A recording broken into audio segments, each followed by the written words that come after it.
What's going on, everybody? It's Nick with Facemask Fantasy.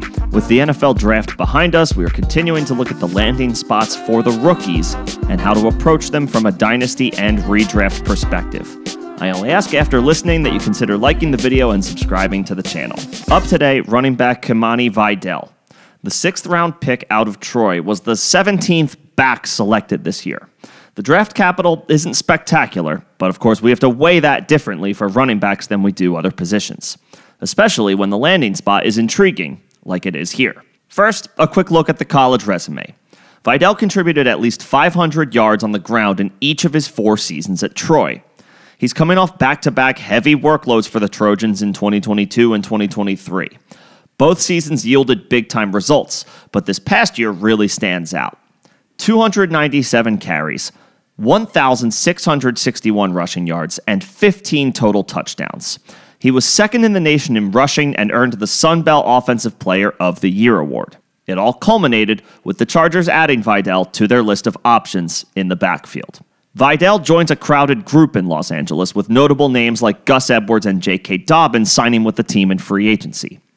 Edwards signed a 2-year, $9 million contract and figures to have first crack at first and second down opportunities.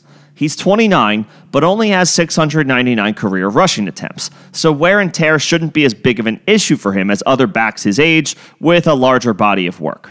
He did have his busiest season, though, in 2023, after Dobbins went down in Week 1 with a torn Achilles.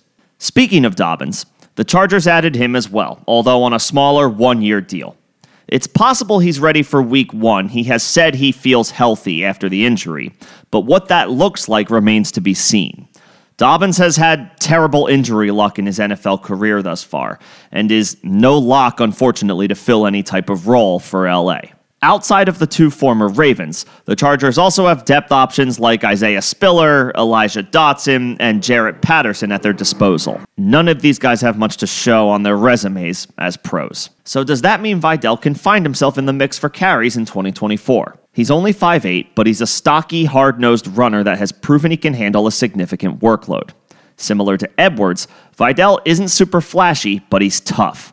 His breakaway speed isn't spectacular, but he should at least be able to give the Chargers some tough runs in short yardage situations. And he caught at least 20 passes in 3 of his 4 collegiate seasons, so he could be a factor as a receiver out of the backfield, which could certainly come in handy with the team's lack of proven pass catchers.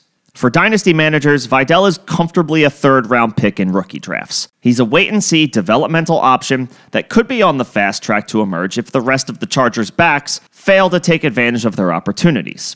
That's been the case for nearly all of them to this point. As for redraft folks, Vidal currently has a way too early ADP of about 159 on Underdog Fantasy, so he's a 14th or 15th round draft pick. Certainly not breaking the bank, but not yet what could be considered a sleeper to be targeting. Obviously, Vidal becomes incredibly enticing if anything happens to Edwards, or if Dobbins isn't able to recapture anything resembling his production as a rookie.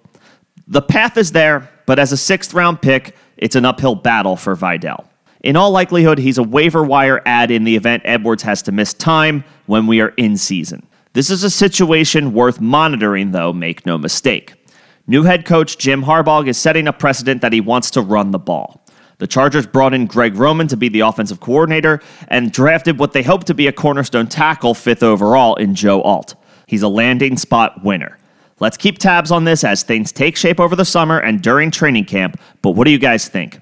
Put any thoughts you have in the comment section below, and we can have a conversation about this. Till then, this is Nick with Facemask Fantasy. Thanks for listening.